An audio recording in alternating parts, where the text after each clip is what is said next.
La Signora, the 8th rank Fatui Harbinger, was one of the few recurring antagonists until Chapter 2, Act 3. Up until her boss fight and the big reveal, her background was usually a mystery. This video, I will explain the story of La Signora, including her background and the appearance in the game. Before I start, most of the information I've gotten are from the descriptions of artifact sets, weapons, and the boss drops from La Signora. If you enjoyed this video, feel free to leave a like and subscribe if you want to see more. 500 years ago, there was a maiden in Mondstadt named Rosalind Krushka Lowenfalter. As a maiden, she loved to sing and met a famous knight named Rostam, and eventually, they fell in love with each other. Sometime later on, Rosalind went to the Signora Academia to study, but before she left, Rostam gave her a Hydro timepiece. One full cycle of the Hydro timepiece would be the time that Rosalind has to spend studying there before she comes back to Mondstadt. Meanwhile, while she was studying abroad, there was the Cataclysm, a war between Conria and the gods. Rostam lost his life during the Cataclysm, and Rosalind did not know until she returned. When she returned and found out Rostam died because of the Cataclysm, she became upset and mourned for his loss. After mourning, she sacrificed her mortal body, letting liquid fire flow into her and being reborn as the Crimson Witch of Flames. As the Crimson Witch, she vowed to burn monsters and demons, stating that she would use her life's flame to cleanse the world's crookedness. Although she vowed only to burn monsters, she was still feared by the people. She continued to burn until she was tracked down by the Fatui, specifically Bielo, the rank 1 Fatui Harbinger. Understanding the Cerritos' motives, she accepted his offer and took the cryodelusion, shackling her pyro powers. Afterwards, Bielo took her to Zapoliani Palace, where she met the Cerrito for the first time. There, she was given the name La Signora, and was made the 8th rank Fatui Harbinger. Later, she was assigned to Mondstadt to take the Gnosis of the Animal Archon. Before we move on with the video, this is where I start talking about La Signora's in-game appearance. A quick disclaimer is that it is unknown how much time passes between the chapters. As such, time won't be a factor when it comes to explaining what La Signora did. I am also going to mix in events that are not shown in the game, but can easily assume that it happened, between her appearances towards the Traveler. During those moments, there will be the words speculation on the top left corner. Hopefully you understand this, and let's continue with the video. La Signora makes her first appearance in Mondstadt after the Vaughn was saved, as she ambushes the Traveler and Venti. With a single snap, she was able to summon the Nicene Wind that froze Paimon solid and Venti's legs as the Fatui agents pinned the Traveler to the ground.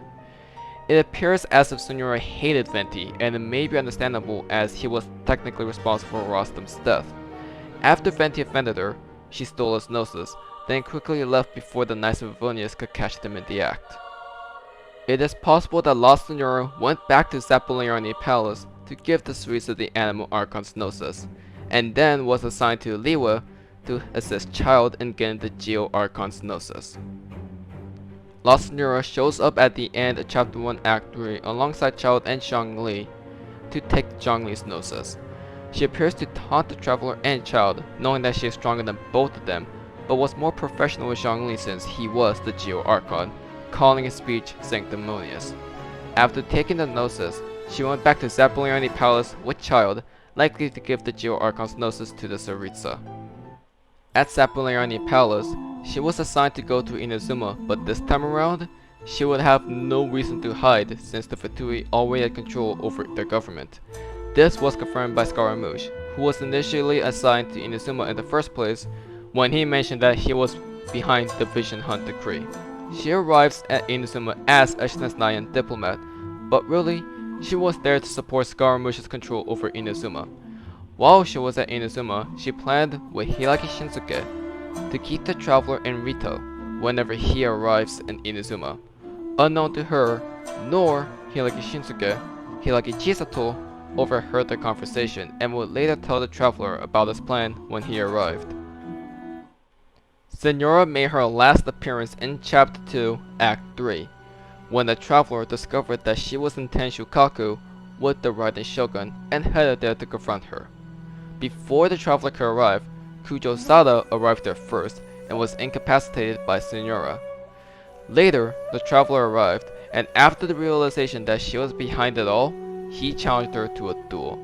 Signora, being overconfident in her abilities, accepted the traveler's challenge, and the two of them had a duel in front of the Shogun.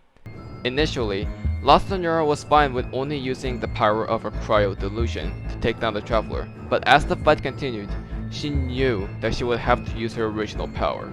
As such, she surrounded herself with ice almost in a cocoon-like state while returning to her original form. After a while, she was released, rather, reborn, as the Crimson Witch of Embers and confronted the traveler one last time. Even then, she still could not defeat him, and was defeated herself, reverting back to how she was before when she had the cryo delusion. Shocked by her own defeat and injured by the fight, she was at a loss for words as she was wondering how the traveler defeated him. However, this was a duel before the Shogun, and as Signora herself has stated, the loser must die. As such, the Raiden Shogun walked towards her, and in an injured state, she could not do much. In fear and sheer panic, she lunged towards the Shogun, calling her a filthy rat. Right then and there, she was executed by the Musono Hitotachi, dissolving into liquid fire. Not even ashes remained. La Signora's death was the first major character death in Genshin Impact, and it left a major impact towards the player base.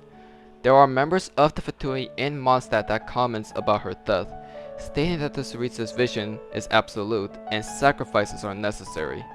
They also hint towards a new Fatui Harbinger that may take the rank 8 spot in place of La Signora. There are also rumors of her not being dead and she may come back at a later point, but these are all speculations. What do you think will happen with the Fatui Harbingers, and how do you feel about her death? Leave your opinions in the comments. Again, if you enjoyed this video, leave a like and feel free to subscribe to see more Genshin content. Thank you for watching this video, and this has been ACairconditioner signing out. Have a good one, guys.